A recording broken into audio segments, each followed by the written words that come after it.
A May night in Berlin, 1945.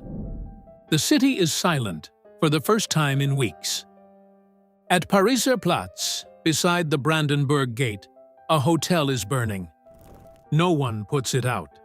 Flames leap from the upper floor windows, where the suites once held kaisers, film, stars, and diplomats. By morning, only one side wing of the Hotel Adlon will be left. How the fire began, no one will say with certainty. Stand at the Brandenburg Gate today, look left, and you'll see a bright neoclassical building. Hotel Adlon Kempinski. Opened 1997. This is the second version. The first stood almost exactly here, from 1907 to 1945. 38 years as the unofficial stage of the capital. Albert Einstein waved from a corner window to the people below. Charlie Chaplin always asked for the same suites. Tsar Nicholas II, Henry Ford, Marlene Dietrich, Josephine Baker, anyone with a name passed through. On one evening in January 1933, every room facing the Brandenburg Gate was booked. The guests knew what they would see. This is the story of a house that became a symbol of Berlin and went down with Berlin. A story of money, power, and the right connections. If you wanted to meet someone in Berlin you couldn't officially meet, you met them here. 3 empires, 4 constitutions, 2 world wars, and at the center of it, a hotel. That survived everything. Until one single night. Lorenz Adlon was born in 1849 in Mainz, 6th of 9 children of a shoemaker. He completed an apprenticeship as a cabinet maker at the Bembe Furniture Company. That company would employ him again later. But carpentry wasn't his path. He took over a riverside tavern, became a festival caterer, cooked for the Amsterdam World Exposition in 1883. At 30, he moved to Berlin, where he turned the restaurant Hiller into the city's leading address, took over the zoo terraces, ran a wine business. Around 1900, he had an idea. Berlin lacked a hotel to match the Ritz in Paris, or the Imperial in Vienna. A house where you didn't just sleep, but lived, where politics and society met, ate, negotiated. He found a powerful ally. Wilhelm II called the Berlin Palace the Old Crate. "In my palace it's cold," he is said to have remarked. "There's a draft, and the few bathrooms have no hot water." He didn't want to inflict that on his high-ranking guests, and perhaps, he thought, he himself could escape court ceremony there. In 1905, Adlon bought 2 properties at Pariser Platz.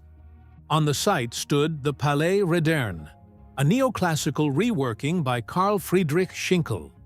Heritage protected, and demolished anyway. Berliners were outraged. The Kaiser decided. Architects Karl Gauss and Robert Leibniz built for 2 years. Final cost, around 17 million gold marks, about 400 million euros today. Most of it lent, on the Kaiser's recommendation, by a bank. In October 1907, the hotel opened. The Kaiser insisted on being the first guest. No one was to enter before him.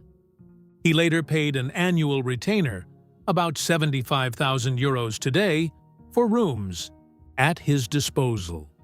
For 4 decades, this house would deliver what it promised in 1907. 450 beds, running hot water in every room, electric light from bulbs made for the Adlon, its own power plant. The halls were neo-Baroque, and Louis Seize, the furniture from Bembe in Mainz, the firm where Adlon had once trained. There was an Adlon blue on pen holders, inkwells, pencils, upholstery. The guest list of those first decades reads like a register of the modern world. Tsar Nicholas II, Henry Ford, Thomas Edison, Charlie Chaplin, who always requested suites 101 to 114. Josephine Baker, Albert Einstein, who lived in a corner apartment and sometimes waved down to the square. In 1921, Lorenz Adlon died. Until 1918, the central archway of the Brandenburg Gate had been the kaisers alone. After Wilhelm II's abdication, Adlon, a committed monarchist, refused to accept the new traffic rules. He kept walking through as if nothing had changed. In November 1918, a truck struck him there. He survived. 3 years later, at the same spot, a car hit him again. 4 weeks later, he died from a fractured femur. His son Louis took over the house. In the Golden 20s, Berlin counted 1.5 million hotel guests a year. The Berliner Morgenpost wrote in 1929 that in the great lobby one could hear the languages of every cultured nation tangled together. In those years, the writer Vicky Baum worked as an editor at Ullstein in Berlin. Her 1929 novel Menschen im Hotel appeared. The setting, a fictional Berlin luxury hotel, one inspiration the Adlon. Hollywood filmed it in 1932 as Grand Hotel with Greta Garbo. Her line, "I want to be alone," would become her most famous. The Adlon, never appearing on screen, became a synonym for Grand Hotel. On January 30th, 1933, the Adlon was fully booked. A torchlight procession passed before the Brandenburg Gate. Rooms with a view of the street were especially in demand. Hitler became Reich Chancellor that evening. In the years that followed, much changed. Slowly, quietly. French disappeared from the menus. Ragout became Würzfleisch. In April 1933, Alfred Rosenberg's Foreign Policy Office of the NSDAP moved into a side wing. Louis and Hedda Adlon kept the house running. They called it a little Switzerland, a place where people met officially and spoke privately. In February 1940, they joined the NSDAP.